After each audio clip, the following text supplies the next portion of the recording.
Friends, welcome to my channel lighter skill. मैं अनीस साहू आपका स्वागत करता हूं। आज का हमारा टॉपिक है बेसिक्स ऑफ अकाउंटिंग टर्म। पिछले वीडियो में हमने कुछ पॉइंट्स को डिस्कस किया था, जिस पॉइंट पे हमने सिर्फ 4 पॉइंट्स को डिस्कस किया था, जिस पे हमने ड्राइंग को डिस्कस किया, लायबिलिटी के बारे में जाना, कैपिटल के बारे में जाना और कुछ बिजनेस ट्रांजैक्शंस के बारे में जाना था। उस दिन हमने टोटल 4 पॉइंट डिस्कस किए थे। आज हम उसके 5th पॉइंट और 6th पॉइंट के बारे में कुछ जानेंगे, जिसमें हमारा कुछ बेसिक अकाउंटिंग टर्म है। तो सबसे पहले हमारा जो टर्म आता है वो आता है एसेट्स। ये एसेट्स जो है इसका मतलब होता है संपत्ति। ठीक है, एसेट्स का मतलब होता है संपत्ति, जो कि हमारे अकाउंटिंग में बहुत बड़ा एक वर्ड है, जिससे रिलेटेड इतने सारे क्वेश्चंस होते हैं जिसमें स्टूडेंट्स बहुत कंफ्यूज होते हैं और बहुत सारे स्टूडेंट्स को ये पता नहीं चल पाता है कि करंट एसेट्स कौन सा है, नॉन करंट एसेट्स कौन सा है और कौन सा एसेट्स नहीं है, करंट एसेट्स कौन सा है, फिक्टिशियस एसेट्स कौन सा है। ये सारे चीज़ों को जानने में स्टूडेंट्स लोगों को बहुत डिफ़िकल्टीज़ होती हैं। तो इन सब डिफ़िकल्टीज़ को ध्यान में रखते हुए मैंने एक पॉइंट तैयार किया है, जिसके थ्रू हम ये जानेंगे कि हमारा एसेट्स क्या होता है, एसेट्स के जो तीन टाइप्स होते हैं वो कौन कौन से होते हैं। इन सब चीज़ों को जानने के लिए आज हम एकदम बहुत ही शॉर्ट वे में जानेंगे कि ये एसेट्स क्या होता है। ठीक है, तो एसेट्स जो होता है वो हमारा होता है, सबसे पहले तो हमारी संपत्ति को हम एसेट्स कहते हैं। अकाउंट्स की लैंग्वेज में उसे हम एसेट्स कहते हैं, मतलब संपत्ति को ही एसेट्स कहा जाता है। तो अब ये संपत्ति कितने टाइप्स के होते हैं और कैसे कैसे होते हैं, ये इन सब चीज़ों को हम ध्यान में रखते हुए एसेट्स के बारे में जानेंगे। तो सबसे पहली बात, तो एसेट्स का मतलब संपत्ति होता है। जो भी हमारी संपत्ति हो, मतलब जो प्रॉपर्टी, सिंपल रनिंग लैंग्वेज में हम कहें तो उसे हम संपत्ति कहते हैं या प्रॉपर्टी कहते हैं। ठीक है, अब वो कितने टाइप्स के होते हैं, तो उनके टोटल 3 टाइप्स होते हैं।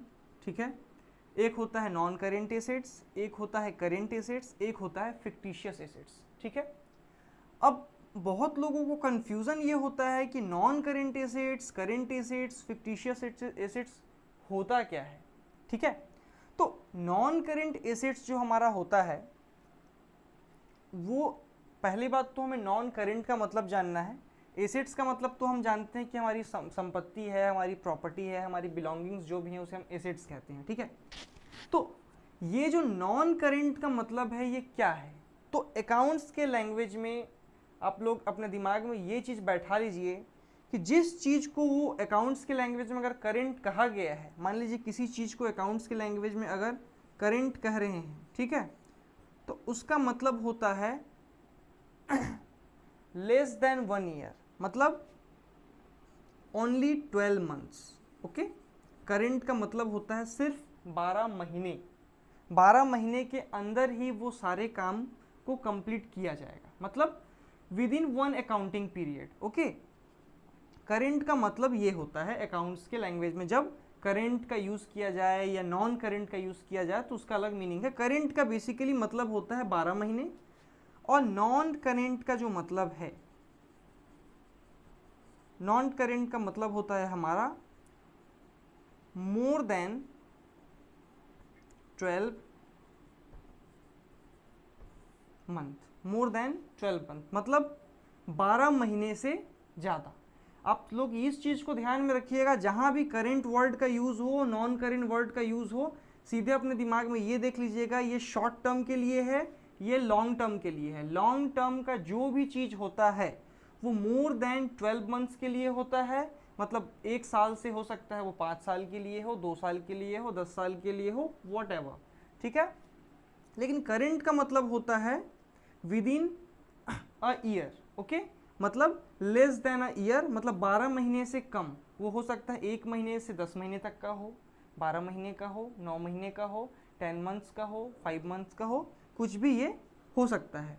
तो करेंट और नॉन करेंट का मतलब अभी हमारा यहाँ पे क्लियर है कि नॉन करेंट का मतलब क्या होता है और नॉन करेंट का मतलब क्या होता है। तो हमने इसको जान लिया। अब हम जानेंगे कि नॉन करेंट में क्या क्या आता है और नॉन करेंट के कितने टाइप होते हैं। ठीक है, तो नॉन करेंट एसेट्स का मतलब हम जान गए कि जिस एसेट्स को हम 1 साल से ज़्यादा के लिए रखते हैं उसे हम नॉन करेंट एसेट्स कहते हैं। ठीक है, अब नॉन करेंट एसेट्स में क्या क्या एसेट्स आते हैं?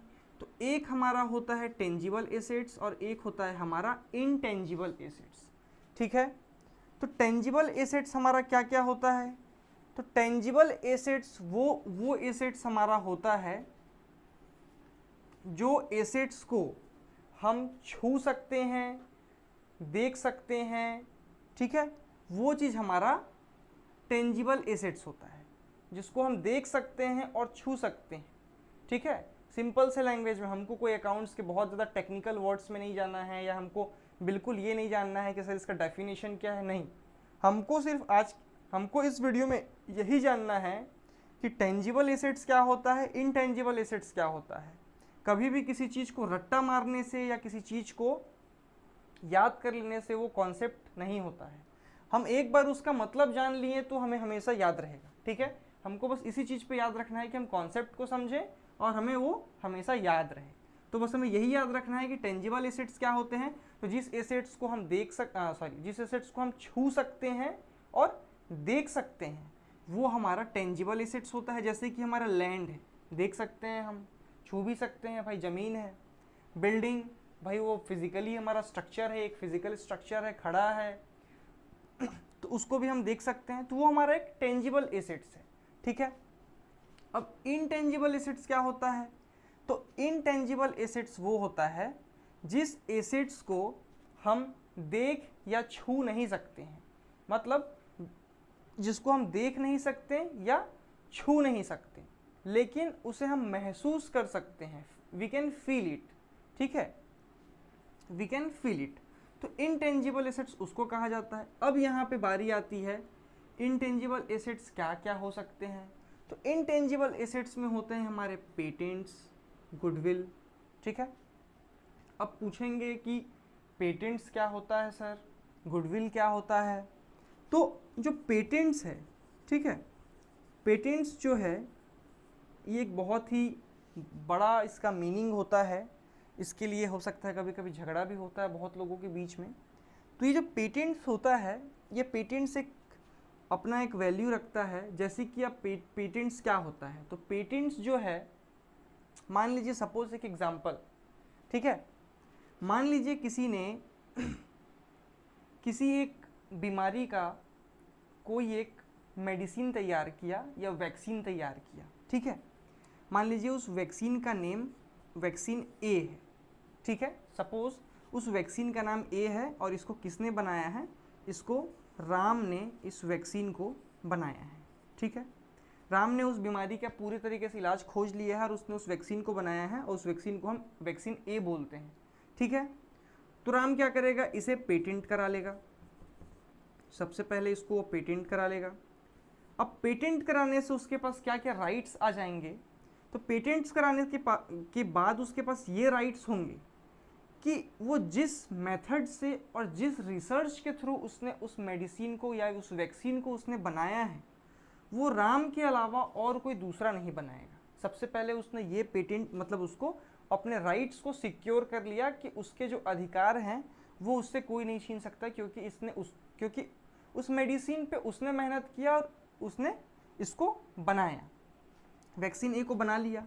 अब कोई भी दूसरी कंपनी या कोई भी तीसरी कंपनी इसके मेडिसिन के फॉर्मूले को चोरी करके दूसरा मेडिसिन नहीं बना सकती। अगर कोई कंपनी मेडिसिन को वैसे बनाते हुए अगर पकड़ी जाती है तो राम उसके ऊपर फाइल सूट कर सकता है, वो उससे इसके लिए कंपनसेशन ले सकता है।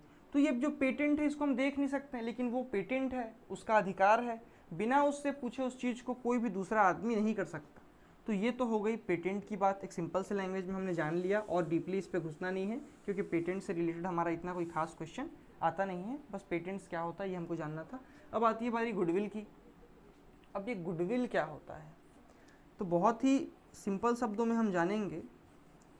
तो गुडविल जो होता है वो एक कमाया हुआ फेम है, मतलब एक कभी कभी होता है किसी चीज़ के नाम की वैल्यू होती है, नाम की वैल्यू होती है। सपोज मान लीजिए किसी एक चीज़ की हम एग्जांपल ले लें, मान लीजिए हम एग्जांपल ले लिए टाटा।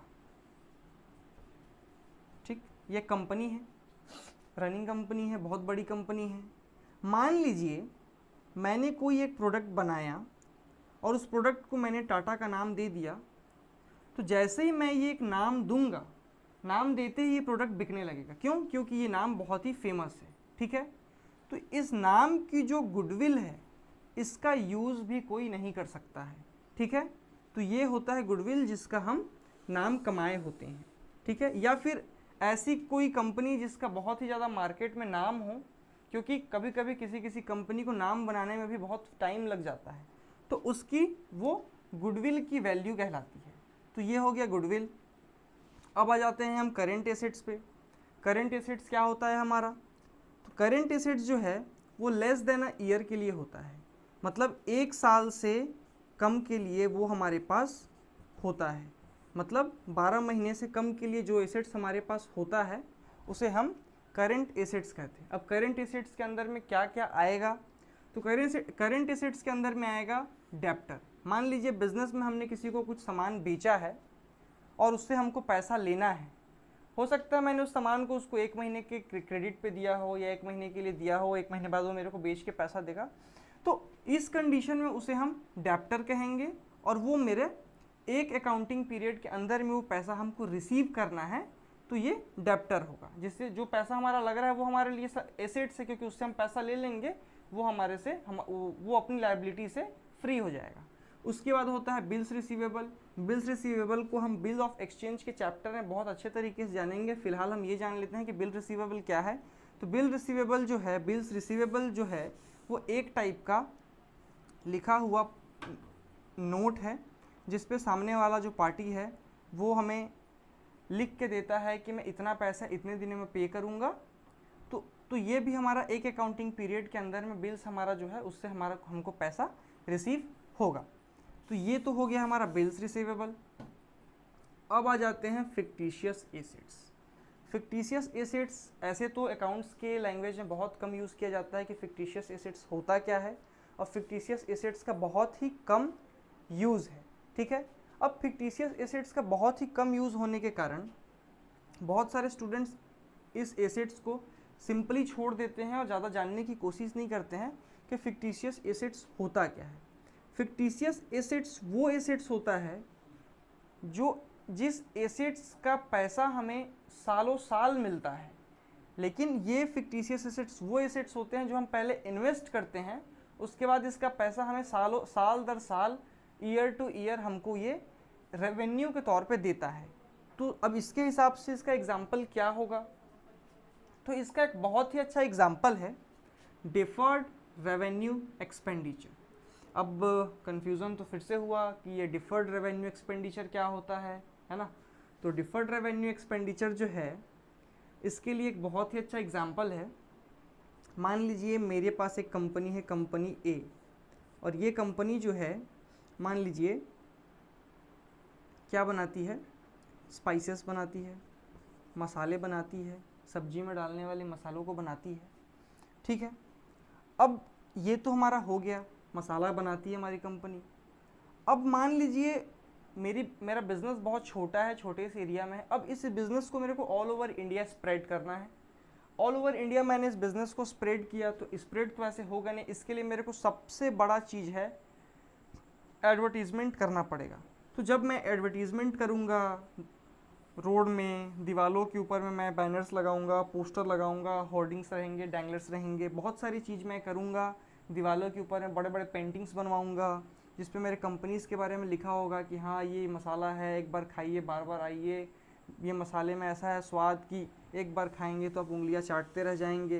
तो इन सब चीज़ों को मैं लिखूंगा और ये सब एडवर्टीज़मेंट 2 साल, 3 साल, 4 साल तक दीवालों पे लिखे रहते हैं, लोग उसको देखते रहते हैं, पढ़ते रहते हैं, और उनके माइंड पे एक विजुअल क्रिएट हो जाता है, एक इमेजिनेशन क्रिएट हो जाता है कि हाँ हमने ये नाम सुना है, ये कंपनी है। और जैसे ही वो नाम सुनता है और कोई दुकान वाला वो उस नाम का प्रोडक्ट उस सामने वाले कस्टमर को सेल करता है, तो कस्टमर बोलता है कि हाँ ये कंपनी का तो हमने नाम सुन रखा है, हमने बहुत ऐड भी देखे हैं, चलो इसको यूज़ करके देखते हैं। तो ये हो सकता है हमको 1 साल में, मान लीजिए इस ऐड को करने के लिए मैंने 25,000 रुपये खर्च किए। बहुत छोटे से अमाउंट में करते हैं, चलिए ज़्यादा बड़ा अमाउंट लेते नहीं हैं। 25,000 में मैंने इसको एक्सपेंस किया, तो ज़रूरी तो नहीं है कि इसके पूरे के पूरे 25,000 रुपये को मैंने एक ही साल में, मतलब एक्सपेंस तो मैंने एक ही बार में किया, लेकिन पूरे एक्सपेंस की रिकवरी मेरे को आने वाले हो सकती है 5 साल में हो, क्योंकि मैंने इसका एडवर्टीजमेंट किया है ना। तो पहले साल में इसको हम रिटर्न ऑफ करेंगे सिर्फ 5,000 को, ये फर्स्ट ईयर हो गया। सेकेंड ईयर में फिर 5,000 इसको रिटर्न ऑफ करेंगे, फिर तीसरे साल में इसको हम 5,000 रिटर्न ऑफ करेंगे, चौथे साल में फिर इसको हम 5,000 रुपये रिटर्न ऑफ करेंगे, और 5वें साल में फिर 5,000 रुपये रिटर्न ऑफ करेंगे। ठीक है, ऐसे करके जो हमारा 25,000 है ये 5 हिस्से में बट गया, और 5 सालों में इसको हम अपने अकाउंट्स में रिटर्न ऑफ करते गए। रिटर्न ऑफ कहने का मतलब ये कि उसको हम लिखते गए। तो इस हिसाब से ये क्या हो गया, मेरे को सालों साल ये पैसा देता चला गया, क्योंकि मैंने एक बार एडवर्टीजमेंट किया और उस एड से मेरे प्रोडक्ट की जो सेलिंग है वो धीरे धीरे बढ़ती चली गई और बहुत दूर तक चली गई। तो डिफर्ड रेवेन्यू एक्सपेंडिचर इसी को कहा जाता है, जो कि मेरे लिए एक एसेट्स ही है, क्योंकि अगर वो एड दीवार पे नहीं होता तो वो मेरे को नहीं मिलता।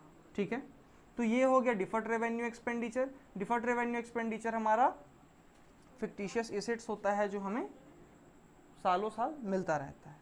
तो इतने में फिक्टिशियस एसेट्स क्लियर है। अब आ जाते हैं हमारा 6th पॉइंट, रिसिप्ट। रिसिप्ट क्या होता है? तो रिसिप्ट कहने का मतलब ये होता है कि जो चीज़ हमें प्राप्त हो कहने का मतलब ये कि जिस चीज़ को हम रिसीव करें। यहाँ पे रिसिप्ट लिखा है, लेकिन रिसिप्ट का मतलब ये होता है जिस चीज़ को हम रिसीव करेंगे। हो सकता है किसी भी चीज़ से रिसीव करें, हो सकता है सेलिंग से रिसीव करें, हो सकता है हम उसको प्रॉफिट के तौर पर रिसीव करें। ठीक है, बेसिकली रिसिप्ट का मतलब होता है सेल। ठीक है, तो रिसिप्ट के 2 टाइप होते हैं। पहला टाइप है रेवेन्यू रिसिप्ट और दूसरा टाइप है कैपिटल रिसिप्ट। अब रिसिप्ट का मतलब तो हम जानते हैं कि हमको जो पैसा मिलेगा वो रिसिप्ट कहलाता है। ठीक है, मतलब अकाउंटिंग के टर्म पे इसको हम रिसिप्ट बोलते हैं, बट दैट इज रिसीव्ड, वो हमें प्राप्त होगा। अब किन किन फॉर्म में ये रिसीव होगा, इस चीज़ को हमें यहाँ पे देखना है। तो रिसिप्ट का मतलब, रिसिप्ट के 2 टाइप हैं, that is revenue receipt and capital receipt. Okay, अब रेवेन्यू रिसिप्ट क्या होता है और कैपिटल रिसिप्ट क्या होता है, इसमें थोड़ा कन्फ्यूज़न होता है, क्योंकि दोनों ही हमारा इनकम है। तो रेवेन्यू रिसिप्ट हमारा जो है वो मान के चलो 1 साल के अंदर में किया गया कोई भी ट्रांजैक्शन हो या कोई भी इवेंट हो, मतलब करंट ईयर में किया गया कोई भी ट्रांजैक्शन हो।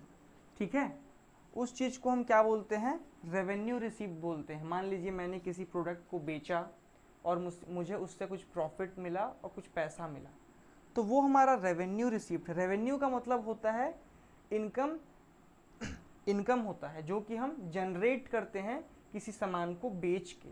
ठीक है, उसे हम रेवेन्यू कहते हैं। जो भी इनकम हम जनरेट करते हैं किसी भी सामान को बेचने से। इनकम हमें कब होगा, या तो हम किसी चीज़ की सर्विस प्रोवाइड करेंगे।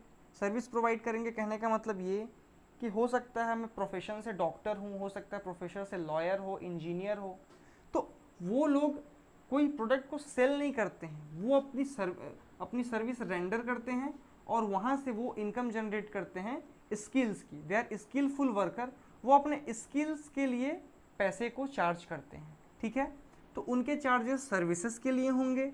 तो बिज़नेस बहुत सारे तरीके के होते हैं, डॉक्टर का भी अपना बिजनेस है, इंजीनियर का भी अपना बिजनेस है, और बिजनेस में ग्रॉसरी शॉप्स के भी अपने अपने बिजनेस हैं। तो ग्रॉसरी शॉप्स को मेन एग्जांपल लेते हैं, सेल ऑफ गुड्स, हमने कोई सामान बेचा और उससे हमने इनकम जनरेट किया, तो वो हमारा रेवेन्यू रिसिप्ट होगा। क्लियर है? इसके बाद आ जाते हैं हम कैपिटल रिसिप्ट पे। अब ये कैपिटल रिसिप्ट क्या होता है, तो पहले मैं आपको ये क्लियर कर दूं कि कैपिटल का बहुत बड़ा मीनिंग होता है। कैपिटल का मतलब मैंने पहले आपको बताया है, कैपिटल का मतलब होता है पूंजी, या फिर जो पैसा हम बिजनेस को स्टार्ट करने के लिए, या मतलब कि उतने पैसे की वैल्यू की कोई सामान अगर हम बिजनेस को स्टार्ट करने में अगर हम इन्वेस्ट किए हैं, ठीक है, तो वो हमारा कैपिटल कहलाएगा। ठीक है, उसमें हो सकता है मैंने बिज़नेस को स्टार्ट करने के लिए लैंड परचेज़ किया हो सकता है मैंने बिज़नेस स्टार्ट करने के लिए बिल्डिंग बनाया हो सकता है मैंने बिज़नेस करने के लिए कंप्यूटर परचेज़ किया हो बिज़नेस करने के लिए, हो सकता है मैंने कोई व्हीकल परचेज़ किया हो, बहुत सारी चीज़ें हो सकती हैं इसमें जो कि एक बिज़नेस को करने के लिए रिक्वायर्ड होती है। तो ये सब चीज़ें हमारे कैपिटल के अंदर में आती है, क्योंकि वो हम बिज़नेस को स्टार्ट करने के लिए अपने बिज़नेस में यूज़ करेंगे। For the commencement of business we use land, building, computer, vehicle and many more things. Okay, तो ये हो गया हमारा कैपिटल। अब इस कैपिटल से रिसिप्ट कैसे होगा? जब हम इस लैंड को बेच देंगे, बिल्डिंग को बेच देंगे, कंप्यूटर को बेच देंगे, व्हीकल को बेच देंगे, और या फिर जो भी हमारा कैपिटल होगा जो हम बिजनेस करने के लिए परचेज किए थे, और उस चीज़ को जब हम बेच देंगे, उस केस में ये हमारा कैपिटल रिसीप्ट कहलाएगा। मतलब income generated by selling of capital assets. मतलब ये तो हमारे सारे के सारे एसेट्स हैं, और इन एसेट्स को बेचने के बाद जो हमारा रेवेन्यू जनरेट होगा उसको हम कैपिटल रिसीप्ट कहेंगे, क्योंकि ये कैपिटल नेचर के थे, क्योंकि हमने इसको बिजनेस में यूज़ किया था, इसलिए ये कैपिटल रिसीप्ट हो जाएगा। ठीक है, अब मैं आपको एक चीज़ बताना भूल गया था, वो चीज़ मैं आपको क्लियर कर दूं। एसेट्स में एक होता है फिक्स्ड एसेट्स। ठीक है, फिक्स्ड एसेट्स को मैं बताना भूल गया था। तो फिक्स्ड एसेट्स का मतलब होता है, एक तो फिक्स्ड एसेट्स जो होते हैं वो नॉन करेंट एसेट्स को फिक्स्ड एसेट्स कहा जाता है। कंफ्यूज मत होइएगा कि सर इसमें एक टॉपिक छूट गया, फिक्स्ड एसेट्स किसे कहा जाता है? Fixed assets non current assets को ही कहा जाता है, जो कि हमारा फिक्स्ड एसेट्स भी होता है। ठीक है, नॉन करेंट एसेट्स में हमारा एक फिक्स्ड एसेट्स भी होता है। फिक्स्ड एसेट्स का मतलब ये होता है कि वो एसेट्स फिक्स होगा for more than a year, more than one accounting period के लिए। मान लीजिए कोई एसेट्स फिक्स है तो उस चीज़ को हम फिक्स्ड एसेट्स कहेंगे। ठीक है, और उस फिक्स्ड एसेट्स में हमारा लैंड होगा, बिल्डिंग होगा, कंप्यूटर होगा, बहुत सारे ऐसे चीज़ें हो सकते हैं जो कि हमारे बिजनेस के लिए यूज़ होगा। ठीक है, तो इतने में हमारा सारा का सारा एसेट्स और रिसिप्ट से रिलेटेड कॉन्सेप्ट हमारा क्लियर है, कंप्लीट है, और हमें दूसरे चीज़ों की ज़रूरत नहीं है। जितना बताया हूँ इतने चीज़ को याद रखना है, किसी भी चीज़ को रटने की कोई ज़रूरत नहीं है। इससे रिलेटेड जब क्वेश्चन हम सॉल्व करेंगे तब हमें क्वेश्चंस पता चलेंगे कि क्वेश्चंस को कैसे बनाना है। ठीक है, अब नेक्स्ट वीडियो में, नेक्स्ट सेशन में और भी बहुत सारे अकाउंटिंग टर्म्स को हम डिस्कस करेंगे। ठीक है, तब तक के लिए आप इसको रिवाइज करते रहिए, है ना। तो thanks for watching my video and have a good day.